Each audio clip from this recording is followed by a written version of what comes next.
Before we eat, I have an announcement, my Aunt Patricia said, standing up at Christmas dinner with a folder in her hand. Some family business that needs addressing. My stomach dropped. I knew exactly what was coming. 22 family members turned their attention to her as she pulled out papers with theatrical flair. My nephew Kevin owes me $37,000, she announced, looking directly at me. And I need it paid back by New Year's, or I'm taking legal action. The room gasped. My wife Maria grabbed my hand under the table. Our teenage kids looked mortified. Mom started to speak, but Patricia cut her off. I have documentation, she said, waving the papers. Loans I made to help Kevin start his business 5 years ago. It's all here in black and white. Patricia, this is Christmas dinner, my mother said weakly. This is inappropriate. What's inappropriate is Kevin living in a nice house, driving a nice car, while owing me money, Patricia replied. I've been patient enough. I stood up slowly, reaching for my briefcase I'd strategically placed behind my chair. You're right, Aunt Patricia, I said calmly. Let's discuss documentation. I pulled out my own folder, 3 inches thick. Because I have some interesting documents too. Patricia's smug expression flickered as I opened the folder, revealing papers she never knew existed. The backstory requires understanding who Patricia really was. My father's sister, she'd inherited significant money from her husband who died 15 years ago. She'd positioned herself as the family banker, offering loans with strings attached. But these weren't normal loans. They were power plays. She'd help family members in crisis, then hold it over them forever, demanding favors, obedience, and control. 5 years ago, my tech startup was struggling. I needed capital to keep it afloat. Banks had rejected me, and I was desperate. Patricia swooped in like a savior, offering $40,000. Family helps family, she'd said sweetly. The terms seemed reasonable, 5% interest, 5-year repayment plan. I'd paid her back $20,000 already, with records of every payment. But Patricia had a pattern I'd discovered. She'd claim loans were larger than they were, add mysterious fees, and lose records of payments. She'd done it to my cousin Roger, my uncle Stephen, and 3 family friends. Each time, she'd ambush them publicly, usually at family gatherings, to maximize humiliation and force quick settlement. But I'd learned from their experiences. I'd been preparing for this moment for 3 years, gathering evidence of Patricia's financial crimes that went far beyond family loans. As I continue, please subscribe, comment, like, and share this video. First, I said, pulling out a document, here's our original loan agreement. $40,000, not $37,000 after I've paid $20,000. Your math is interesting, Patricia. There were fees, she said quickly. Processing fees, late payment penalties. I was never late, I said, pulling out bank statements. Here's every payment, transferred on the 1st of each month for 36 months. Total, $20,000. You missed several payments, she insisted. Which ones? I asked, spreading out 3 years of statements. Please, show everyone which payments I missed. She couldn't because I hadn't missed any. But she tried another tactic. The original loan was $50,000. You're misremembering. Am I? I pulled out a notarized copy of our agreement. Your signature, my signature, notary seal. $40,000. Would you like everyone to see your signature? The room was dead silent. Patricia's face was reddening. That's not the agreement I have, she said. Then you have a forgery, I replied. Because this is the original, and I have copies filed with my attorney. Your attorney, she said, her voice less certain. Oh yes, I said. I've had one since I learned about your history. Should we discuss that history? What history? My mother asked, looking between us. Patricia's been running this scam for 15 years, I said, pulling out more documents. Cousin Roger, Uncle Stephen, the Johnsons, the Nguyen's, the Smiths. All received loans from Patricia that mysteriously grew larger over time. Those are private matters, Patricia said sharply. Not anymore, I said. Because Roger, Stephen, and the others gave me permission to share their experiences. Here are their sworn affidavits. I handed copies around the table. Family members read with growing shock. Roger's loan of $10,000 had somehow become $25,000. Stephen's $15,000 became $30,000. Each with mysterious fees, lost payment records, and public humiliation tactics. This is slander, Patricia hissed. It's documented truth, I corrected. But we're just getting started. Let's talk about your husband's estate. Patricia went pale. Richard's estate was settled properly 15 years ago. Was it? I asked. Because I've been in contact with Richard's brother Thomas. He hired a forensic accountant to review the estate distribution. The room tensed. Richard's death had been sudden, and Patricia had handled everything quickly, claiming grief made it too hard to involve others. Thomas discovered some interesting discrepancies, I continued, pulling out an official-looking report. The estate was worth $8 million, not the $800,000 you reported to the family. Gasps around the table. Mom stood up. Patricia, is this true? Estate values fluctuate, Patricia said weakly. Not by $2 million, I said. You sold Richard's business for $1.5 million but told everyone it was worthless. You liquidated his investments and hid the money in offshore accounts. You can't prove that, Patricia said. Actually, I can, I said.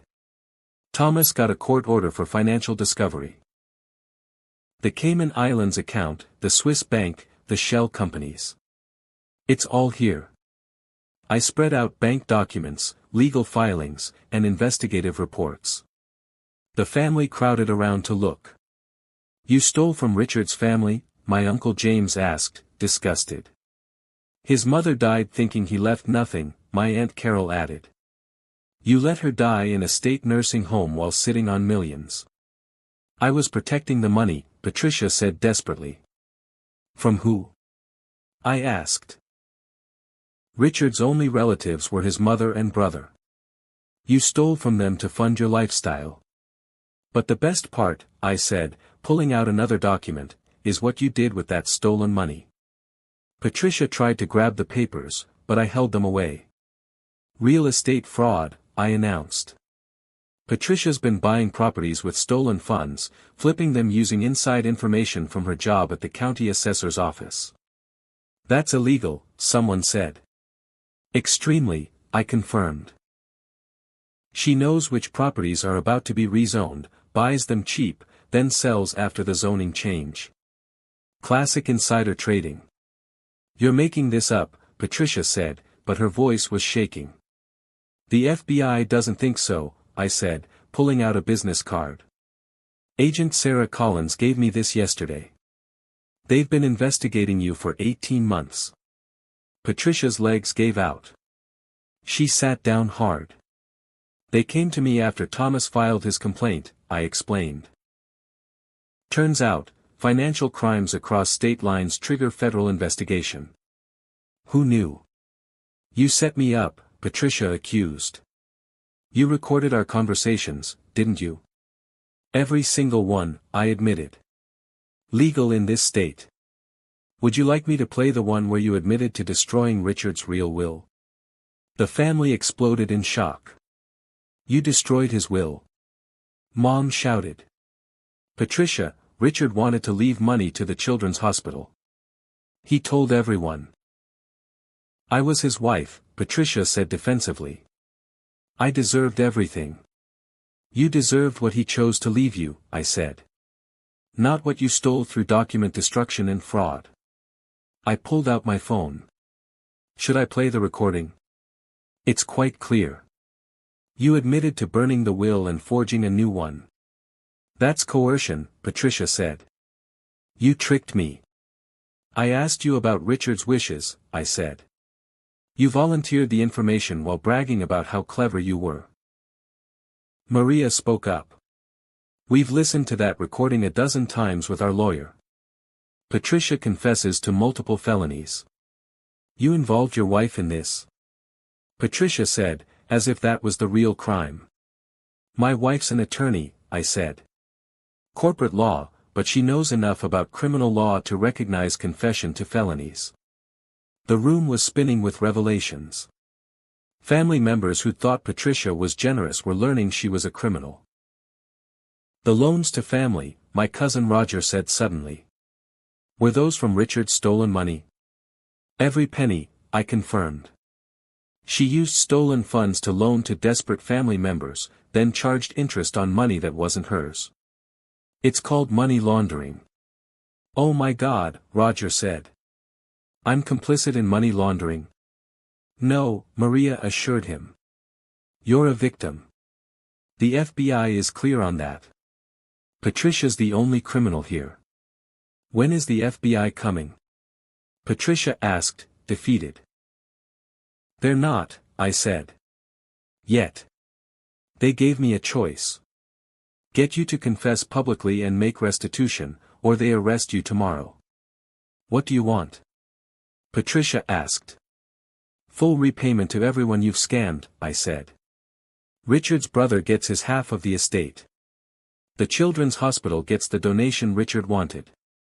And you never contact any of us again. That's millions of dollars, Patricia said. You have millions of dollars, I countered. In various accounts you thought were hidden. Here's the full list. I showed another document detailing every account, property, and asset Patricia had hidden. How did you find all this? She asked. Roger's son works in cybersecurity, I said. Stephen's daughter is a forensic accountant. The Johnsons' nephew is a private investigator. Everyone you scammed has been helping gather evidence. This is conspiracy, Patricia said. You all conspired against me. We conspired to stop a criminal who happened to be family, Uncle Stephen said. There's a difference. I want a lawyer, Patricia said. Good idea, I said. You'll need one. But choose carefully. Most lawyers won't touch a case with this much evidence against you. You've ruined my life, Patricia said. No, I said. You ruined your own life through greed and crime. We're just holding up a mirror. Mom finally spoke with authority. Patricia, you've stolen from this family for 15 years. From Richard's family. From a children's hospital. How do you live with yourself? Everyone does it, Patricia said weakly. The rich get richer. I just played the game. You stole from your own mother-in-law, Mom said.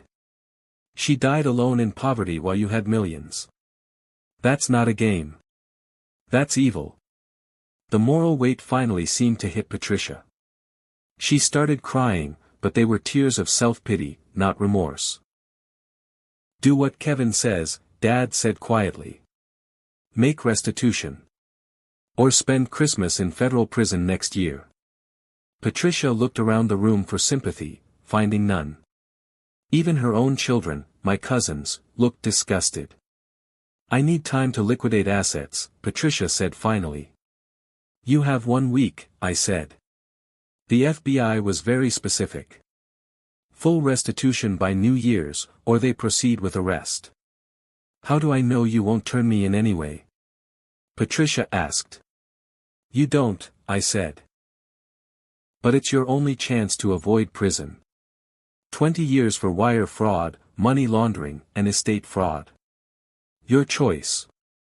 Patricia stood up shakily. I need to go. Yes, you do, Mom said. And don't come back. You're no longer welcome in this family. Patricia looked at her own children. Are you coming with me? No, her daughter said. We're staying. We need to process what we've learned about you. You too. Patricia asked her son, Especially me, he said. You let me think Dad left us nothing. I've struggled for years while you sat on millions. Patricia left alone, driving away in her luxury car that everyone now knew was bought with stolen money. The family sat in stunned silence for a moment. Then Uncle Stephen started clapping. Kevin, you magnificent bastard. You've been planning this for years. 3 years, I confirmed. Since I realized she was scamming everyone. Why didn't you tell us sooner? Roger asked. Would you have believed me? I asked. Patricia was smart. She kept everyone isolated, made us think we were the only ones being scammed. Plus, we were ashamed, Stephen admitted. Ashamed we'd needed help, ashamed we'd been fooled. Exactly what she counted on, I said. But when I started comparing notes, the pattern was obvious. The FBI really gave you a week to get restitution? Mom asked. They want the money returned more than they want another prisoner, Maria explained. White-collar crime is expensive to prosecute. If victims get restitution, they often don't pursue charges. Will she actually pay? Someone asked. She will, I said. Because Agent Collins is monitoring her accounts. If she tries to run or hide money, they'll arrest her immediately. This is the best Christmas gift ever, Roger said. Getting my money back and seeing Patricia exposed. It's not about revenge, I said. It's about justice. And protecting future victims. How many others are there? Mom wondered. Dozens, probably, I said. Patricia's been running various scams for 15 years. We're just the ones who figured it out. The rest of Christmas dinner was surreal. We tried to celebrate normally, but everyone was processing what they'd learned. Patricia had been the wealthy aunt everyone envied and some resented for her generosity. Now she was revealed as a criminal who'd used stolen money to control family. I feel stupid, Roger admitted. Taking her loan, being grateful. Don't, I said. She was sophisticated. She knew exactly how to manipulate desperate people. But you saw through it, he pointed out. Only because I learned from your experience, I said. And Stephen's. And others. Plus, I had help. I explained how we'd secretly formed a support group. Victims of Patricia meeting monthly to compare notes and gather evidence. We called ourselves the Patricia Survivors Club, Stephen said, laughing now. Sounds less pathetic than Scam Victims Anonymous. You've been meeting for 3 years? Mom asked, incredulous. Every month, I confirmed. In Roger's basement. Planning, documenting, waiting for the right moment. Why Christmas? Someone asked. Because she always struck at family gatherings, I explained. Used public humiliation as a weapon. Felt poetic to return the favor. My kids, who'd been silent through everything, finally spoke. Dad, you're like a superhero, my son said. Taking down the villain. Not a superhero, I corrected. Just someone who got tired of watching family get hurt. Will Aunt Patricia really give the money back? My daughter asked. She will, Maria assured her. The alternative is federal prison. Even Patricia's not stupid enough to choose prison. What about her kids? My son asked. Our cousins. They're victims too, I said. They've been living modestly while their mom hoarded millions. They deserve to know the truth. Patricia's kids were still in shock. Learning their father had been wealthy, that their mother had stolen and hidden millions while they'd taken student loans and struggled. We could have gone to better schools, her son said bitterly. Mom said we needed to learn the value of money. While she was spending stolen money on herself, her daughter added. The jewelry, the cars, the vacations we weren't invited on. You can file for your share of your father's estate, Maria told them. The statute of limitations hasn't expired for inheritance fraud. December 26th brought a flurry of activity. Patricia's lawyer contacted me, trying to negotiate. My client is willing to pay back 50%, he offered. 100% or FBI, I replied. Non-negotiable. That's extortion, he claimed. It's consequence, I corrected. She can choose, restitution or prosecution. By December 27th, Patricia capitulated. Full restitution to all victims, including interest. Thomas would get his half of Richard's estate. The Children's Hospital would get their donation. How did you calculate interest? Patricia's lawyer asked. Same rate she charged us, I said. 5% annually, compounded. Comes to about 4.2 million total. Patricia had to sell 3 properties and liquidate multiple accounts. Every transaction monitored by the FBI to ensure compliance. This is ruining me, Patricia complained in one call. You ruined yourself, I replied. This is just the bill coming due. The family victims received their money by December 30th, Roger paid off his house. Stephen cleared his debts. Others invested or saved. Justice delivered before New Year's. New Year's Eve became a celebration. The Patricia Survivors Club met one last time, this time including extended family who'd learned about the scam. To Kevin, Roger toasted. Who did what none of us could do alone. To all of us, I corrected. Who worked together to stop a predator. Even if the predator was family, Stephen added. Especially then, someone said. Family predators are the worst because they use love against you. We shared stories of how Patricia had manipulated us. The guilt trips, the public humiliation, the gaslighting when we questioned discrepancies. She once told me I was too stupid to understand finance, Roger admitted. While she was literally stealing from me. She said I should be grateful for her help, Stephen added. That no one else would help a failure like me. Classic abuser tactics, Maria observed. Destroy self-esteem so victims don't fight back. Well, we fought back, I said.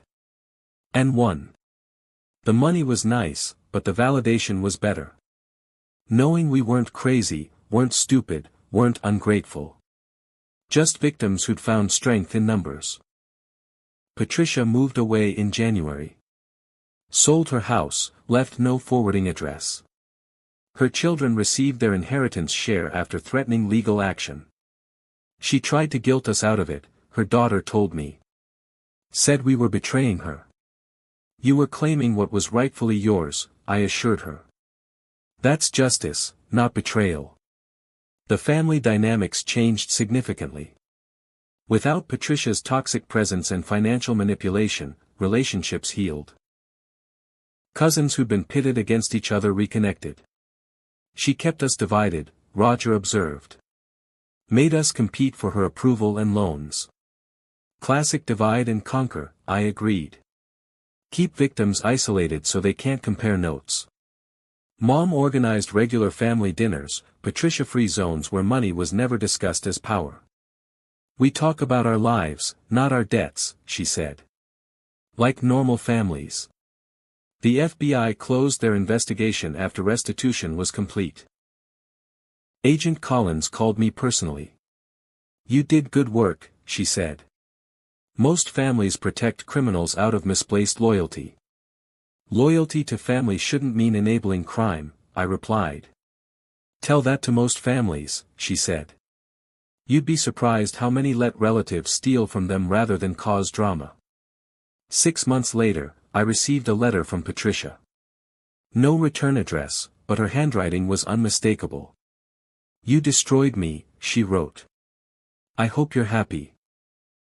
I shared it with the support group. Classic narcissist, Maria said. No acknowledgement of wrongdoing, just blame for consequences. Should we be worried? Roger asked. About retaliation? She's broke and monitored, I said.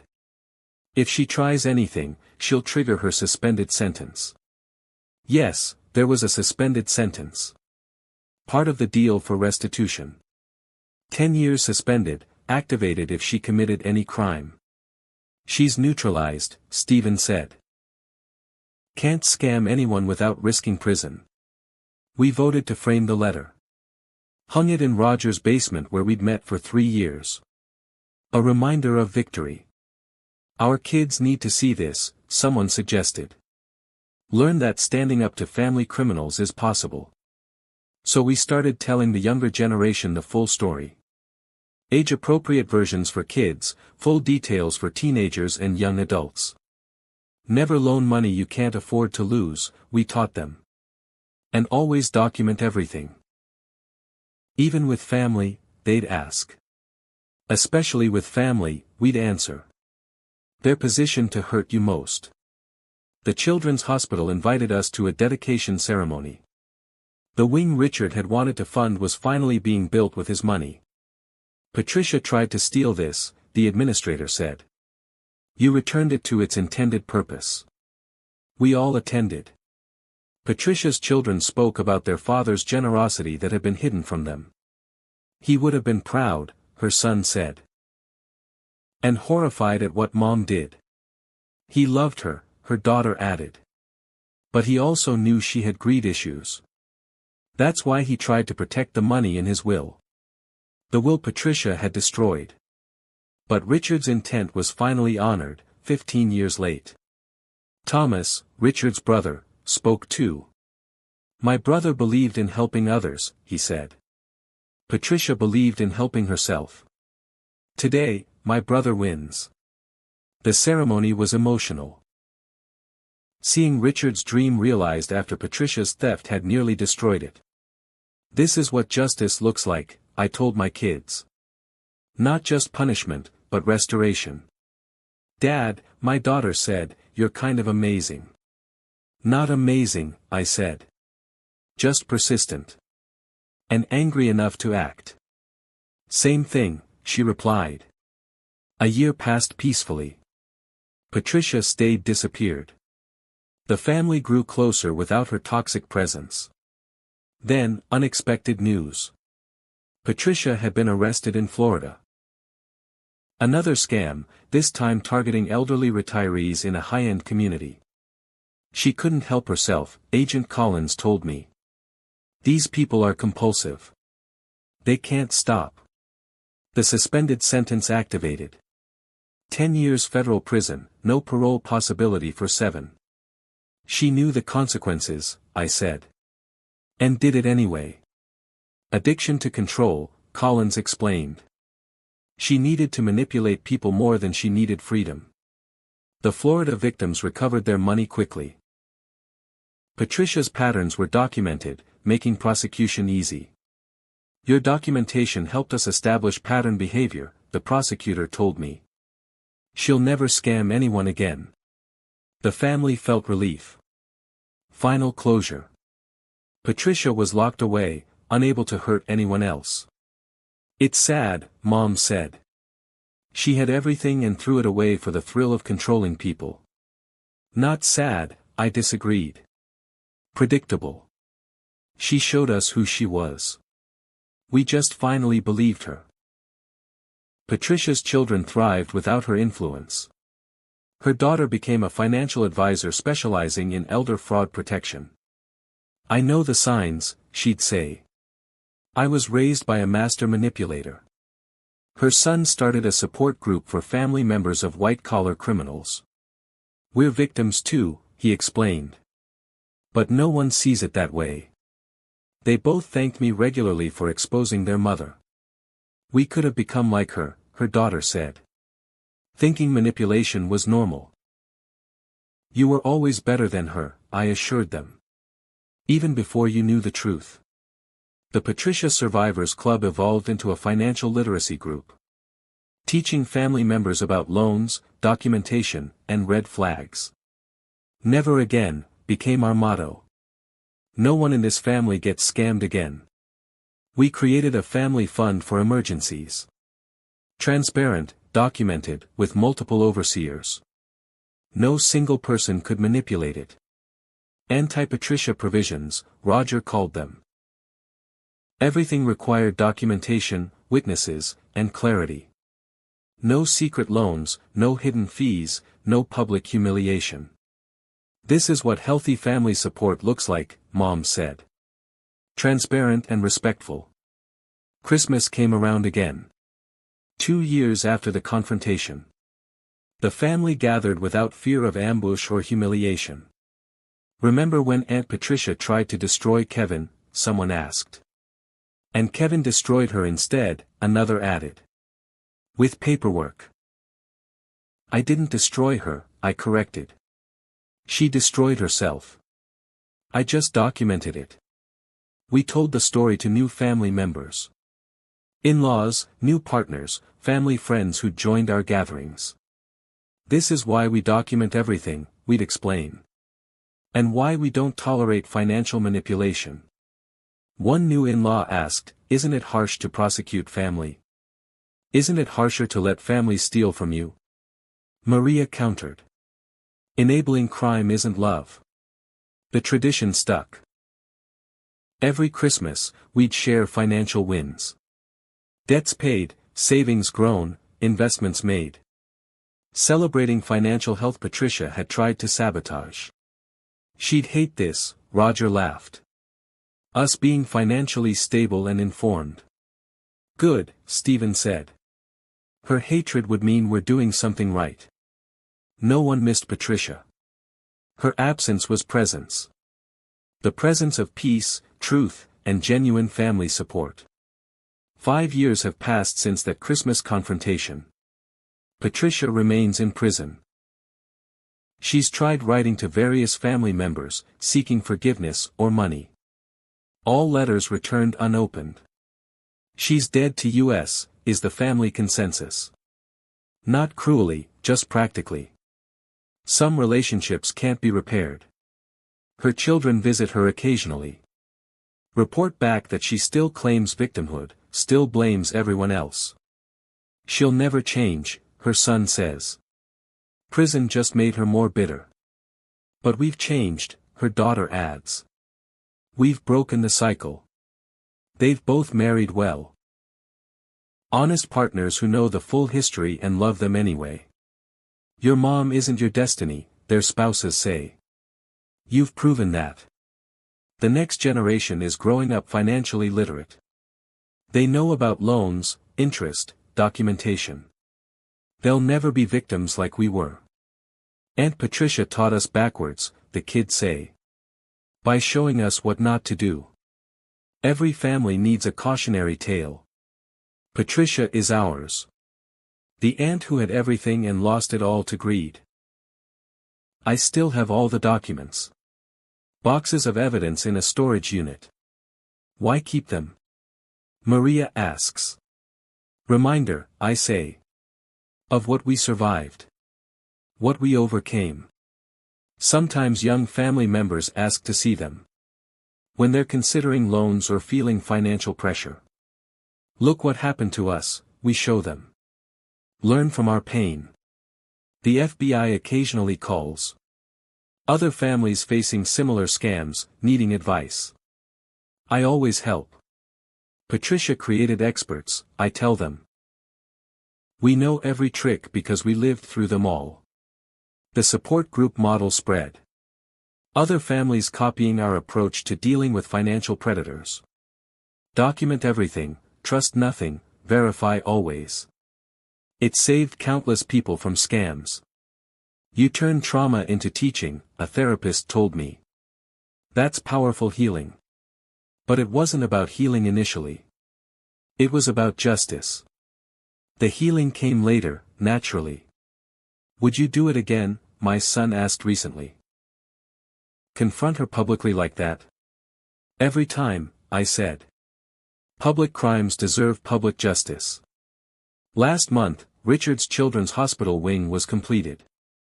Full of state-of-the-art equipment, saving lives daily. We attended the opening. Patricia's children cut the ribbon. Our father's dream, delayed but not destroyed, they said. In the lobby, a plaque, in memory of Richard, whose generosity lives on despite those who tried to stop it. Subtle but pointed. Everyone who knew the story understood. Patricia would hate this, someone whispered. Perfect, another replied. The administrator pulled me aside. The FBI told us what you did, she said. Recovering the stolen money. Thank you. Thank the family, I said.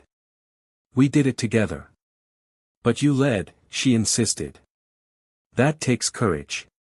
Courage or anger. Maybe both. But whatever motivated me, it worked. The wing treats hundreds of children monthly. Children who would have suffered without Richard's money. Money Patricia tried to steal for shoes and jewelry. This is Richard's real revenge, Thomas said. His generosity defeating her greed. Not revenge. Justice. But if Richard's spirit exists, I hope he sees what we accomplished. This Christmas will be our 6th without Patricia. The family is stronger, closer, wiser. No one fears ambush at dinner. No one dreads public humiliation. We've replaced Patricia's toxic traditions with healthy ones. Financial transparency, mutual support, documented agreements. Remember when we were all Patricia's victims? Roger asks sometimes. Now we're Patricia's teachers, Stephen replies. Teaching others what she taught us backwards. The grandchildren don't remember her. She's just a story, a cautionary tale about greed and consequences. Was she really that bad, they ask. We show them the documents. The loans, the lies, the FBI report. Worse, they usually conclude. She was family who acted like an enemy. But we won. That's the important part. We recognized the threat, documented the crimes, and delivered justice. Not all families could do that, professionals tell us. Most unable to keep peace. We chose justice over peace. Truth over comfort. Protection over enabling. And Patricia, sitting in federal prison, is living proof that family doesn't grant immunity from consequences. Her next parole hearing is in 2 years. She'll be denied. The victim impact statements we filed guarantee it. But even if released, she's powerless. Broke, exposed, and unwelcome everywhere. The best revenge is living well, people say. But sometimes, the best revenge is justice served with documentation on Christmas Day. Don't forget to subscribe, comment, like, share this video, and activate the notification bell for more interesting stories.